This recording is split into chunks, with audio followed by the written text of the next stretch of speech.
Hi, I'm Terry Brock with TerryBrock.com. Retail is changing a lot today, and we're seeing it really embracing more of the human element on several different fronts. Where we talk about branding and customer relationships, they're coming together on that, and it's doing it very well. And to find out about that, I've got an expert in retail joining us right now. He's my old buddy Ken Banks. He's the CEO of KAB Marketing, and he's also worked with Brain Branding LLC, where he is a co-founder and showing people how retailers work. His background, get this, worked with PetSmart, Circuit City, Eckerd, Procter & Gamble as a marketing executive with them, and he knows this industry. He's joining us now, and Ken, thank you very much for being with us today. Oh, Terry, it's always a pleasure to talk with you. And, I feel like you and I are in communication all the time because you do such a great job of keeping the communications flowing, whether it's through your blogs, your emails, or through the NSA. And it's really a good example of how you keep a relationship going without ever having to actually meet face-to-face or one-on-one. Well, thank you. I appreciate that. And it's like today's world, we find relationships can be in existence in other areas, not just with physical meeting. As good as that is, it's very good. But like you and I get a chance to see each other. I'm in Orlando, you're over in the Tampa Bay area, and it's about a 2 to 3 hour, depending on traffic, right. Attempt to get together. But this way we get a chance to see each other. And really, once you get past the initial connection, it works very well. And so I see retailers using many different types of technologies today to enhance their branding, but they're doing it through enhancing the customer relationships. Tell us what you see happening kind of in a big picture, and then we want to look at some specific examples that you might know about. Sure. I've always said in any of my branding presentations or consulting projects, the first thing I always tell my audiences is that if you don't have a relationship, you really have no brand. Because you can't just it's not just a matter of awareness, it's having a feeling and a genuine one-to-one relationship with your customers that builds the brand. And it's kind of interesting, you and I have talked recently about the customer journey, and there's a lot of software out there now about doing mapping for the customer journey. And I said, well, what the heck is a customer journey? Is it the trip from their house to the store or what? And it really it's the journey from the time you first find out about a brand, in the case of retail, of the store, to the time you make the purchase, and then what you do after that. And I started thinking, I said, what's new about this? And as I went through a lot of the writings and trade articles about it, I realized that it's really nothing different than what we talked about when I started out in retail. I hate to admit this, over 40 years ago, and worked in my first management position in the department stores. And the whole idea was to get, first of all, the customer in the store, make them aware of what you had that was different than the other stores, get them in there, have a terrific experience, get them to buy something, and then follow up and get them to come back and become a loyal customer. Yes. And I said, well, what's different in today's world? And I think what we talked about early on here was the real significant difference, and that is our technology has made it so much easier and much faster. I mean, we're talking real time now, to be able to have these communications on an ongoing basis with our customer at a rate that we've never seen before. It used to be you'd run an ad in the paper, or you'd run a television commercial, or send out a direct mail piece, and then you'd hope that they got to see it. Yeah, exactly. And if they did, kind of the old spray and pray. You spray it out there and then pray that maybe somebody's going to come into the store and actually buy something. Exactly. And what you did is, in the store level, was you sat back and you waited until the end of the week, and then the sales reports came out, usually 2 or 3 days after that week ended, and you look and say, well, did we sell more of brand X or product X that we had advertised, or did they stay the same, or what happened?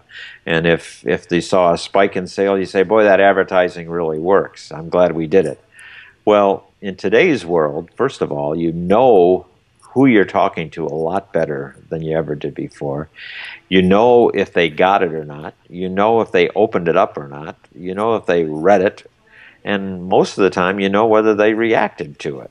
Yes. And you never knew that until they came to the store. Well, now you have that opportunity to say, hey, I'm reaching the customers. Okay, are they getting my message? Well, if they are going through the process and clicking on and opening and going to other windows, and then actually coming into the store, and despite the great boom in online marketing and retailing, there still are a lot of people. Something like 80% of the people that come into our stores go online first to do a little bit of research to find out what price, maybe it's product details, whatever. In many cases, it's to find out if you have the product in store so they don't have to waste a trip, because nobody wants to waste any time anymore. And so you can find out about this, and then once they're in the store, with the information that you have, and we were talking about on-call scheduling, you want to make sure that you have the right amount of people there and the right type of people to be able to take care of the customers as they come in. We talk about Apple and what a great job they've done with their products. I think they happen to be one of the best retailers around, because they figured it out. They know when those customers are coming in the store, and they adjust their staffing accordingly. But more importantly, they have the right types of people there. So if you have a problem with a phone, you get somebody that really knows phones. If you have a little trouble with your iPod or iPad, they have somebody for that, and et cetera. So the experience when you get there, talking about that customer journey, has got to be, there's no room for mistakes. So there's no room for ignoring that customer anymore. You have to be able to take care of them, because if you don't, the likelihood that they're going to say, well, I'll come back, and the old thing about I'm just looking, it doesn't happen too much anymore. One of the things that I've read a lot is that customers don't shop at stores anymore. They go there to find something and buy it. Mm-hmm. And if they've done their homework, they're coming in to have a transaction. Yeah, matter of fact, let me interrupt you there. I think one of the things we see, it's really important what you just brought up, that people have to realize online is a part of what we're doing. A while back, I saw retailers that would complain people come in the store, it was a showroom for Amazon, they'd say.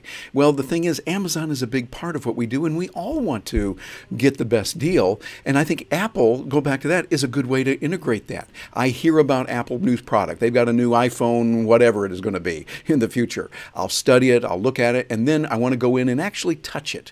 So I go to the Apple store, and then I might leave the Apple store and go buy it somewhere else so it can be delivered to me. Or I order it and then it's delivered later. But I think, wouldn't you say today it's more of an integrated experience of both online and in the store, depending on the situation?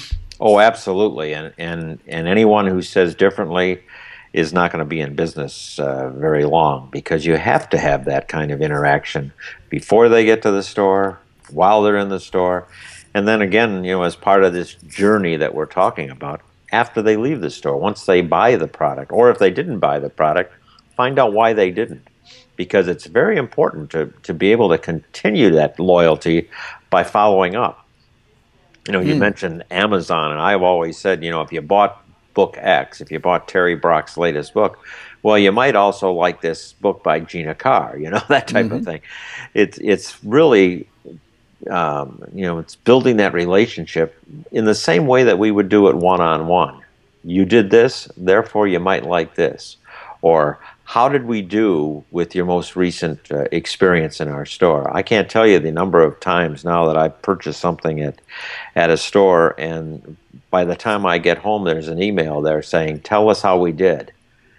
And I said, boy, what a great way to get feedback, because before, the only time you ever heard from a customer after the fact was usually if they had a terrible experience and they wanted to complain. Well, now, excuse me, sounds like a phone is theirs. We're going here in the real world. Those things that must be a retailer calling me to see how my purchase was. That's right. They might be calling to check. I turned off all my phones there, but it's on cue. I just did that just to show you.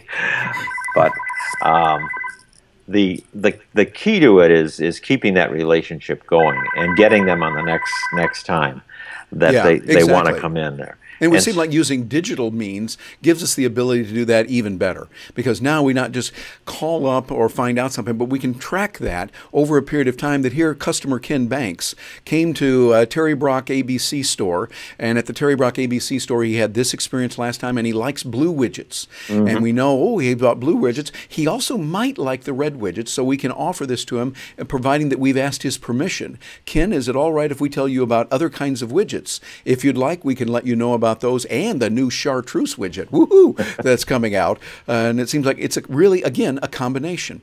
well, what you just described there, Terry, was a customer relationship in the year 2015. That's the way it's going to be done right now. And when you think about it, you know, we go back to say, well, the good old days was a lot more personal. I don't think so. I think it's a lot more personal now than it ever has been. Good point. Because, you know, before we'd have that transaction, good, bad, or indifferently, we'd walk away and we'd never hear from them again.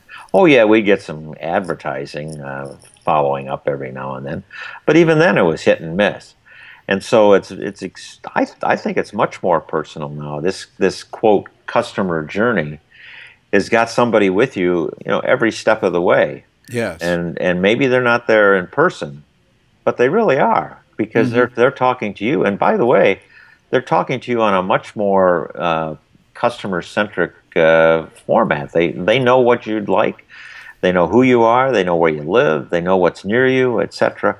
And they know what your experiences has been. So then they have this opportunity to really, truly build a brand that is based on a relationship, not just on the latest advertising that you ran or how fancy the store is or so forth. It really is built on all that. And by the way, it totally enhances that experience that you have in the store when you go in there and actually interact with a real live person. Yes. And that's critical in today's world, because you know, it keeps coming up how important convenience is in today's world, because we're so busy with all the other things that we've got going on in our lives. And I still find a lot of people think that convenience is defined as having a lot of stores very close to you so you can get in and out. It's much more than that. Convenience is that ability to go to one store, get what you want, get out, have a satisfying experience, not be disappointed, and continue on with your life. Yeah. And that's what today's technology and today's interpersonal relationships really mean in terms of the brand at a store. Yeah, it seemed like that would be very important. And matter of fact, one of the things I feel is there's times when I want to go to the store. I'll use my own experience. I like to go to the Apple store, and I like the experience there here in Orlando. It's always been good. Every time I go there, it's good. I learn something that I need, but also additional. Oh, by the ways. But there's other times, like yesterday. Yesterday was Sunday. I wanted to get a couple of things. I noticed, I need some picture hangers that I needed. Well, I went to Amazon. They had it for about $11 for something that was really good. And I thought, that's good. I hit the one click and it's done. I know that tomorrow, Tuesday, it will be here on my doorstep. And I didn't have to get in the car and go all the way across town for something like that. It seems like it is a blend today, and we have to shift our thinking. We can't embrace the way it was before. We have to embrace that customer journey and building those relationships today in a variety of different ways. Yeah, you can't put your head in the sand and say it's not a factor and we're not into that, because it is. The customer's into it. They're doing it. So you really better respond to it. You know, I was in the electronics business for a while with Circuit City, and, you know, it was a battle between Circuit City and Best Buy at the time. Well, it's obvious by the fact that Circuit City is no longer around that who won that battle. But Best Buy, you know, has struggled over the last few years, and it's not because there's another Circuit City out there. Oh yeah, there's a lot of other electronics and appliance stores out there, but it's because it's come out plain and simple that their number one competitor is Amazon. Well, wait a minute, they don't have stores. Well, yes, they do. It just happens to be that store is right there on your computer, and you can get just about anything that you can get at Best Buy. Well, does that mean gloom and doom and that there's not going to be any reason for stores? No, because I think we still like to have that experience of going in, talking to a real person, finding it, looking at it, touching, feeling, and so forth. That's still very important. And you know, if you just mentioned that the Apple Store, just go in there. Don't tell me that people don't like to shop. Yep. I think you raised some very good points on that. Anything the Apple Store sells, they sell online too. But guess what? People like to have that interaction. Yes. And once we realize that, that's the importance of really developing a brand strategy. It's not just a thing based on the lowest price. Let's face it, you can get the lowest price anywhere you want anymore. It's really that relationship. And once you get it, customers then become loyal. And then they don't haggle about price quite as much. No, you can't fool them, and you can't charge them more than what they expect to pay. But they'll stick with you because they've had a good experience. Yeah, and they'll stick through whatever. You think about it. How often do you see ads running in the paper saying, "Come to the Apple Store, we've got a sale today"? And yet for so much of retail, they thought that's the way we do it. We have to run a sale. Oh, we've got to have the leads that are the discount, you know, the loss leaders. People come in and then we sell them the upsell stuff. Well, Apple took that and turned it on its head. Mm-hmm. Well, you know, I always go back to an example of somebody who's done pretty well, and that's Walmart. And Walmart in its terrific growth spurt, while Kmart and Target and you name the other stores were running sometimes 104 circulars a year, Walmart was out there with 12 or 13 at the most. They were and they weren't sales. They were circulars to say, okay, it's Halloween. This is what we have. It's back to school. Here's what. And by the way, these are our everyday low prices. You don't have to be in here by Saturday by noon to get them. And we're going to be in stock when you get here. Well, I think that's, you know, what's the testimony to that? There's the largest retailer in the world, and sometimes they're the largest company, period, in the world, because they figured that out. Now, they've increased their aggressiveness in traditional advertising by necessity, but they still haven't gotten away from what the original brand premise was, which was we're going to have it at the lowest price we can possibly get you, and we're going to have it in stock. And when you get here, you're going to get in easy in, easy out, despite all that. You know, I always used to use the example that, you know, you'd walk into a Walmart and you had 23 registers all working, and you'd go down the road a little bit to Kmart and they'd have 2 registers maybe working. Maybe, yeah. Now, what does that tell you? Well, you know, any good research would tell you, I think Walmart's doing a little bit more business. Yeah, absolutely. It's because they combine many elements that work together, taking care of people, and we see Walmart embracing both. So we see a lot of change happening today. And Ken, you are speaking regularly for organizations, for conferences, and I know you're doing consulting in many areas on this. So if someone said, hey, I need to get a little more information, they wanted to find out about having you come and speak or consulting with you, what's the best way for them to reach you? Well, believe it or not, the best thing to do is just to go online. Yeah, how about that? And I've made it very easy. Just go to kenbanks.com, and you can find out more information than you ever want. I do a monthly blog that talks about the topics like we were just speaking about in today's interview. It's an easy way to get in touch with me and find out what my presentation topics or some of the people that I've worked with in the past.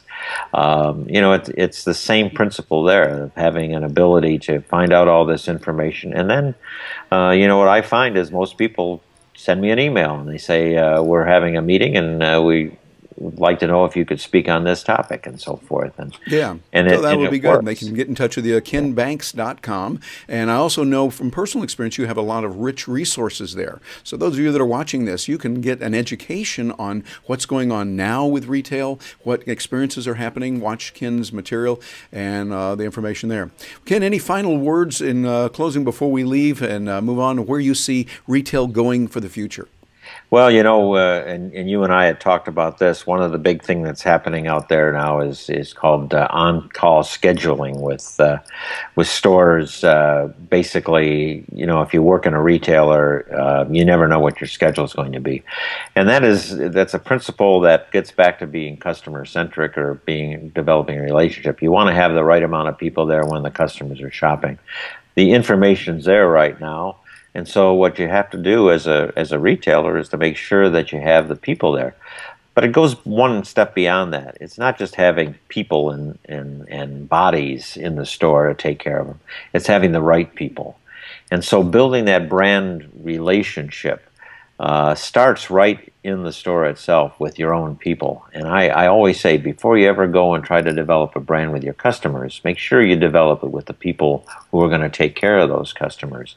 That's building a relationship, because with the problems that we have today, there's a lot of options for people where they want to work. And why should they work at your store? It's because they like working for you, they like working for the people that are managing them, but more importantly, they have a loyalty to the store, and they like to sell the products that they're dealing with, and they like the customers that come in. And the way you do that is to build an environment and a relationship with your own people, develop your brand with them, and then when the customers come in, they have that customer journey continues to have a positive reinforcement. Yeah. So, you know, it's the information's out there. All you have to do is go back to the same principle, and that is building a relationship, and a positive relationship with your customers every day in every transaction. It makes sense. All right. Well, Ken, as always, you're a wealth of information, and I know you're helping many retailers and many people in business in a lot of different ways. Thank you very much for your time and for being with us today. Terry, it's always a pleasure, and I look forward to talking with you again in the future. And dear listener and dear viewer, thank you very much for being with us. I'm Terry Brock, and look forward to seeing you again.